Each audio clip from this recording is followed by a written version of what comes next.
Hello, everyone. Welcome back to the Awkward Turtle Diaries. I'm your host, Awkward Turtle, aka Leslie, aka Lezicles, aka Lesbianon, aka Lesbitron. Today, we are filming our episode in my bathroom because I have to get ready, and I am a person of my word, so I would like to still have this podcast come out tonight. And I'm going to Six Flags, so I'm going to be doing my makeup and I'm going to be doing my hair, and we're going to be chatting about this episode. If you're new here, this is a form of therapy for me. I like to yap. I love to yap. I love to yap and I love to yap. Today's episode is episode 5. We're at a number 5. That's 5. That's 1, 2, 3, 4, 5 episodes.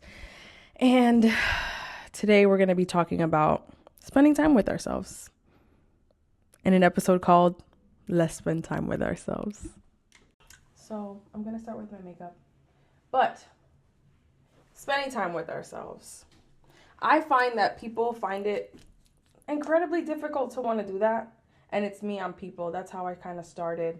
My extroversion comes from the fact that I get all of my energy from spending time with people. Also, look at my sheepies with the toilet paper. Shout out to Luz. Also, if you want to know about my makeup, I kind of do the spot treatment first and you'll see what I do. I noticed that Novi, thank you. Emmy's sister's here. She's quite chatty this weekend. Okay, so if you didn't know, I'm originally from Florida, okay? And when I lived in Florida, I had quite the extensive social life. I knew so many people from so many different backgrounds that it didn't even really make sense. Like, it helped me connect with other people. And then in the opposite way, it cut off some of my friendships that really mattered to me because, the politics of it all and people not being friends with people anymore and they're still cool with me and I'm still cool with them. I live a different life now. However, I used to get all of my energy from hanging out with other people is the point. I always had plans. I always had plans with other people. And if I didn't have plans with other people, I would make them. And if I didn't have plans with people and didn't want to make them, I'd spend time with my partner, the partner that I was with for 7 years, right? So, in moving to New York City, I did not have my own community here. I do have some family here. I have my bestie cousin. And, we have a fucking hoot when we spend time with each other. We lived with each other immediately. And that was amazing. And it was a great experience. 10 out of 10 would recommend living with your bestie cousin if you guys respect each other's boundaries. However, again, I didn't have my own community, And when people's lives go on and they continue and they move on and they make their own friends or they have their own friends, it gets a little lonely, right? And when I was in that space, right, my cousin had moved out with her boyfriend. I was kind of still figuring out my place in New York City. And, the friends that I did make were just men that were interested in me. So that's pretty unfortunate. So, like, if I wanted to have quality time, it would be, like, in the form of a date. And who wants to do that all the time? You know what I mean? So I was really lacking in the friend department. And it's kind of hard for me to not trust people. But in moving to New York, that was the main advice that I got from so many people. Like, don't trust these hoes because a lot of people have a hidden agenda, right? And I had to learn that the hard way. However, in this era of me trying to seek friendship, I also noticed that I seek friendship even in dating. Like, that's like a big thing for me. And so I, fell into the propaganda of being in love and whatnot, and maybe that is how I get my community. So, I fall in love or whatever, I get into a relationship, and I spent all of my waking time with this person, and it is fulfilling. Don't get me wrong, like, I spent so much time like alone or with my roommates that spending time with somebody felt so special.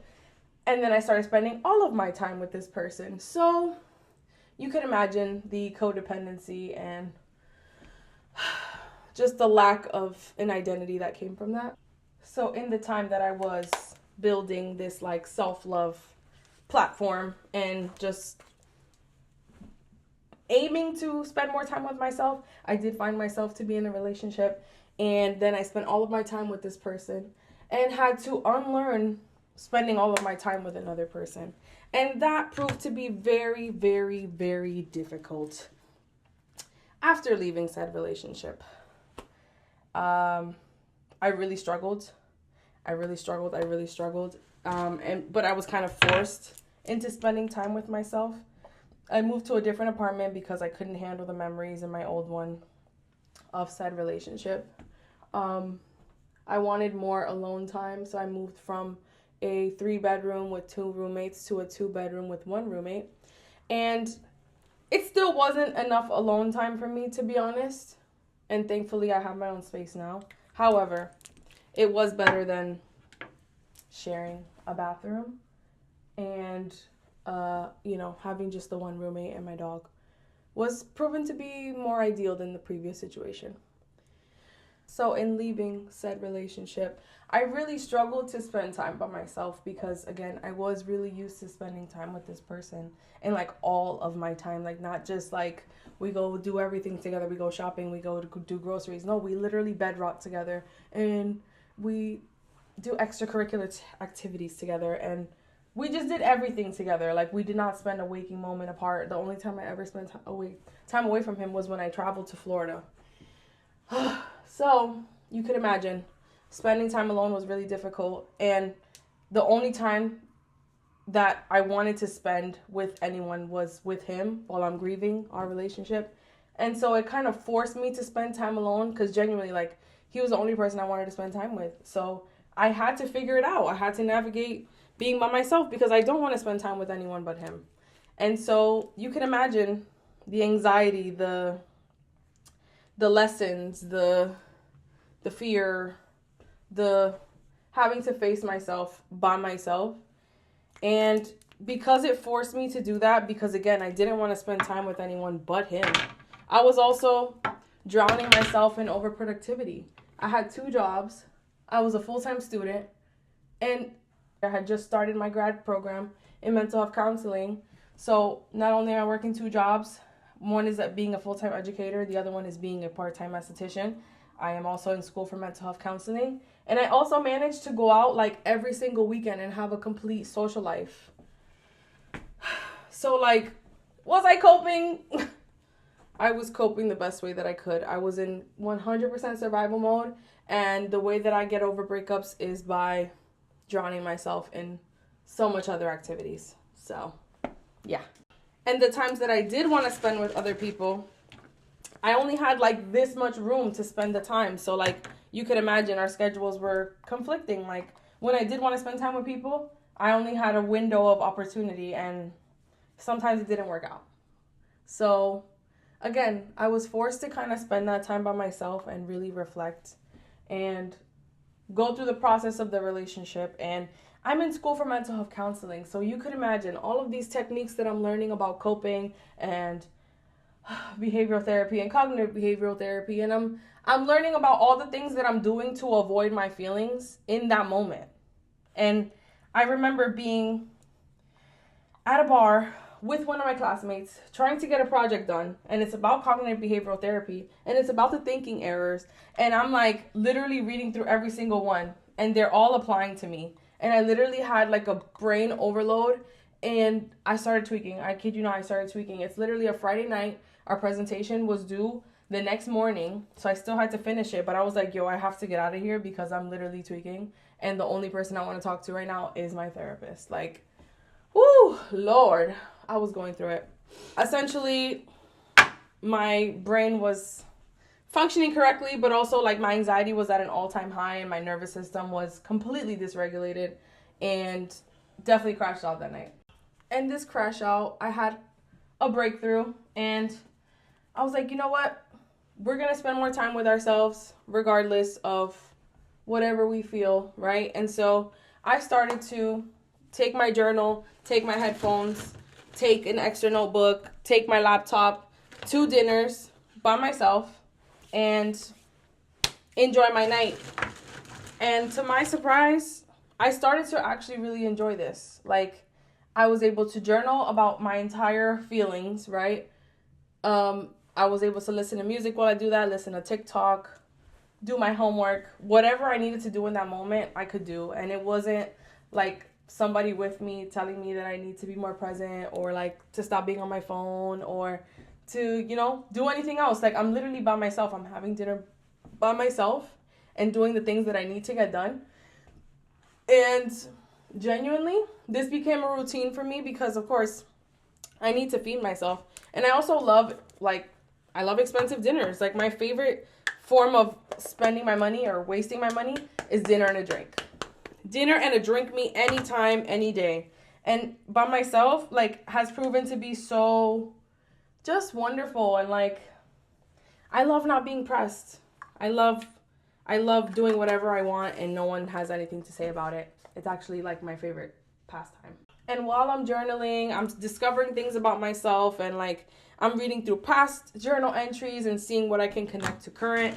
And I recognize that in the times that I wanted to spend time with other people, because they weren't available, I just wouldn't go out. Or because they had other plans, I would just stay home. And, now if I have plans canceled, I'm still going to go. If I tell myself that I'm going to get dinner at Fumo, I'm going to Fumo. I don't care if you're coming or not. I will sit at the bar. They're going to give me a free drink because I'm beautiful and I'm funny and I'm wonderful. And I'm still going to enjoy my time. No, I would never, ever miss an opportunity to take myself on a date. And spending time with other people, amazing. But do I prefer my alone time more now? Absolutely.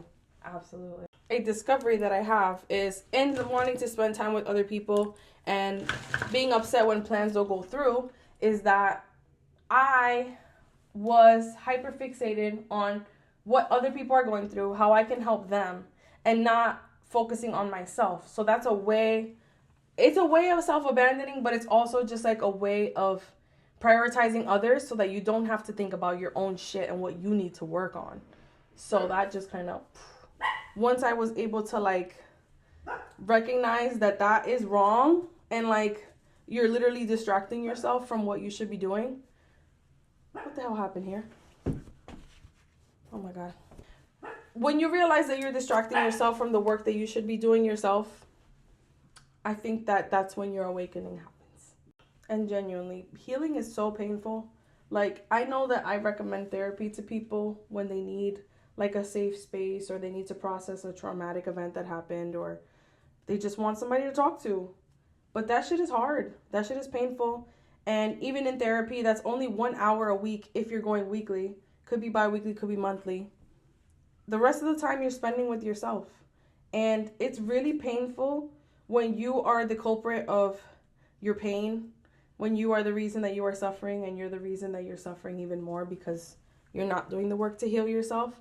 I think that's even more painful than going through said events in your head. But it's still really painful. It's hard to process all the shit that you went through and everything that you put up with. It's painful. And I mentioned in episode 3 how sitting with myself and spending time with myself and processing the relationship that I was previously in, I was embarrassed by my own actions, and you just get the ick of yourself. Why would you put yourself through such a thing? Why would you ever endure such a thing? It's one thing to blame somebody and be so angry that they put you through this. You did this to me. I am this way because I went through this with you. But when you realize that you were a willing participant in your destruction era, that's when the real transformation happens. And, you got to forgive yourself for it because we only endure what we allow ourselves to endure. And that's not to take away from anyone who's in a situation that they can't get out of. If you're in a situation that you are a willing participant in and you're able to leave but you don't, you are to blame, unfortunately. And again, discovery was very painful. Very, very, very, very, very, very, very painful. And you have to discover why you would put yourself through such a thing. And typically, it's because of our family dynamics and how we were raised to be. And I recognize that in my relationship, I was being the person that I was made to be for my family, okay? And I'm repeating this cycle because this is what I know. But when you learn and you discover yourself and you can recognize the patterns in your relationships and what role you're playing in said relationships, that is when transformation happens. And You are the master of your universe, and you can make it into whatever you want it to be. And again, that is in the case that you are able to get out of said environment and make better decisions for yourself in order to become who you want to be and in order to align with your soul's purpose. Once I was able to fully process the relationship patterns that I was putting myself in and like why I was doing them and why I was repeating them, and sometimes the misery that you feel is so familiar to you that doing anything else would be too outlandish. It would be too different than what you're used to. And that could be painful too. Trying something new and it doesn't work out fucking sucks. Like, that shit is painful in and of itself. But that is where the true growth lies in, is when you're trying new things and you're discovering yourself through new relationships. And maybe those don't work out either. But when we realize that people are not to be possessed and relationships are meant to fuel our self-discovery, and you sit with the painful emotions, that is where you'll find peace. And control is, it's such a lie, guys. It's such a lie. We're never in control of anything or anyone except for our reactions to things. We can't even control the thoughts that go on in our head. We can just guide them. And that's really what therapy is. It helps guide or navigate your thought process. So, yeah. Once I was able to get to that place where I'm like processing and sifting through these difficult emotions, spending time with myself was that much more fun and much more enjoyable.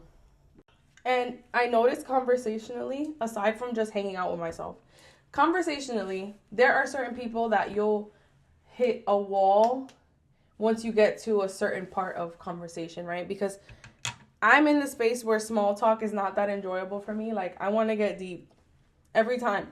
And sometimes that's a buzzkill for people. Like, some people don't want to have that conversation. Some people don't want to unpack their traumas over dinner. They just want to talk about light stuff. And that's not really where I want to be. I do try to balance it, with work and stuff, because let's not trauma dump all the time at work, just sometimes. But I noticed people who don't want to be reflective or are not in that reflective space in their lives, they're just not going to take it there. And that's not their fault, and it's not your fault. But I don't have to engage with you. I actually don't. So let's cut it right there. You know what I mean? Let me find another willing participant in this trauma dumping game that I like to play. And there's that side of people who might not want to participate in this said trauma dump. And then there's another aspect to it of people who are like discovering things about themselves, and then the conversation is completely about them, and now I'm their therapist. And that's not fun either. And so when I'm on either side of the coin and we're not in the sweet spot of just being reflective and talking about our traumas and like what we've learned the past week about ourselves, I noticed that spending time with myself is more fun because I can be reflective with myself. I can ask myself these difficult questions and still enjoy my dinner and leave having learned something about myself. So, yeah. I think that when we spend time with ourselves, we can discover things that we didn't know. We can uncover truths that we might be blind to or might be hidden in our subconscious. And it helps us to reflect more on who we want to be. And if we're not really enjoying that time alone, we should consider why that would be and what things should we let go of that are really hard because they're geared in our comfort, and what things we should bring closer to us in order to evolve to who we need to be. And sometimes we have to relearn these things, okay? I feel like I'm comfortable right now in my alone time, but I don't know that I will be in 10 years when I'm rewatching these videos. So, reminder to self, you're really fucking cool and you're worth it. And anything that you're asking for, you should get times 10. It's never that hard to prioritize yourself. You just have to find the time. You have to find the time because no one's going to do it for you. And you're the shit, and you're like really pretty, and you're young and lit and turnt. And you're almost 30. And you're childless right now. Remember when we were childless? I look good. Bye for now. Thank you so much for watching. Tell yourself that you're the shit right now in the mirror. Do it. Do it. Do it. Love you. So I'll leave you with that, kids. I challenge you to take yourself to dinner this week, okay? Dress up nice or something that'll make you feel good. You're going to go to your favorite place that you like to eat. If you have enough coins, okay? You're going to sit at the bar and you're going to bring your journal and you're going to write things down that you feel. If you don't know what to write, write 10 things that you're grateful for in that moment and let it spark you to be reflective. And you're going to get yourself your favorite meal and get yourself a little drinky drink if you are of the alcoholic drinkers group. If not, get you a little mocktail. Put some cucumber in that thing because that's delicious and refreshing and hydrating. And uncover some things. If you feel like you're in the space to be reflective, reflect. If you feel like you're in the space to be grateful, be grateful. If you're in the space to do all the things, do all the things. I think that when we spend more time with ourselves, we enjoy ourselves that much more. And if we're not enjoying it, we have work to do. So thank you so much for watching. I hope you learned something. I definitely did. And I hope you enjoyed getting ready with me. This is the look for Six Flags. I'm so excited. And we're going to have a great time. See you next week.